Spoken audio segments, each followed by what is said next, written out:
Our first story looks at a new program on campus. It's called GPS, and while it doesn't tell you where you are physically, it does help students stay on track.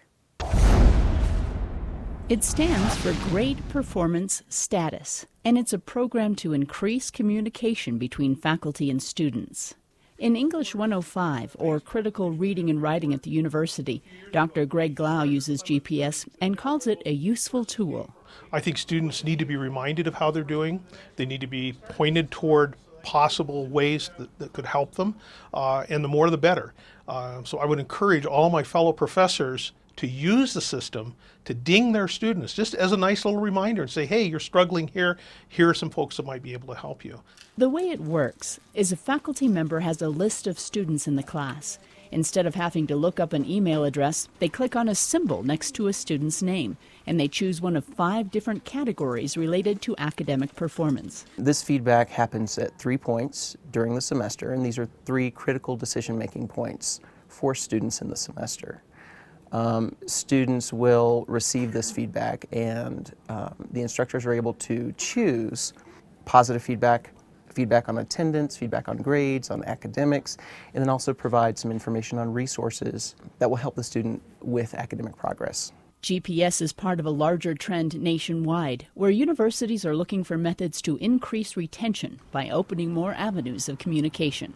So it's really trying to increase that dialogue between a faculty member and a student.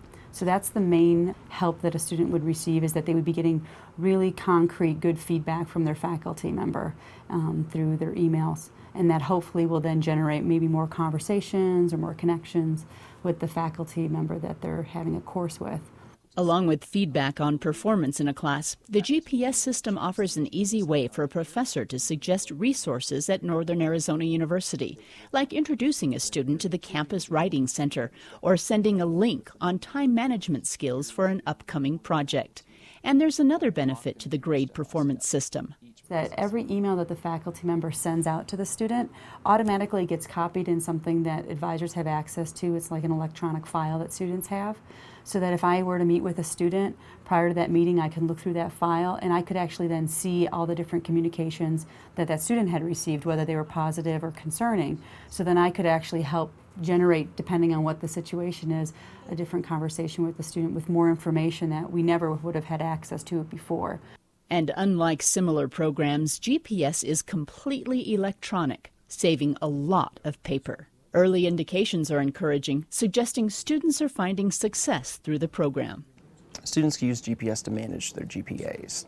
So when they receive these update emails through the system, what they'll be able to do is really look at their progress, look at their academic progress in the course, and then make decisions on what to do based on their feedback from their instructors.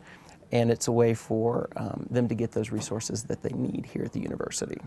While GPS was 2 years in the making, faculty and students are just starting to use it, with about 200 faculty members communicating with more than 3,600 students, who themselves are saying it's a good program.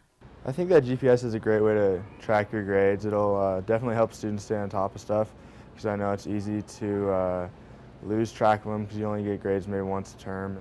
GPS is in its pilot year, and the Gateway Student Success Center is soliciting feedback from the university population, looking for ways to improve the system. Northern Arizona University's GPS program is expected to grow in the year ahead.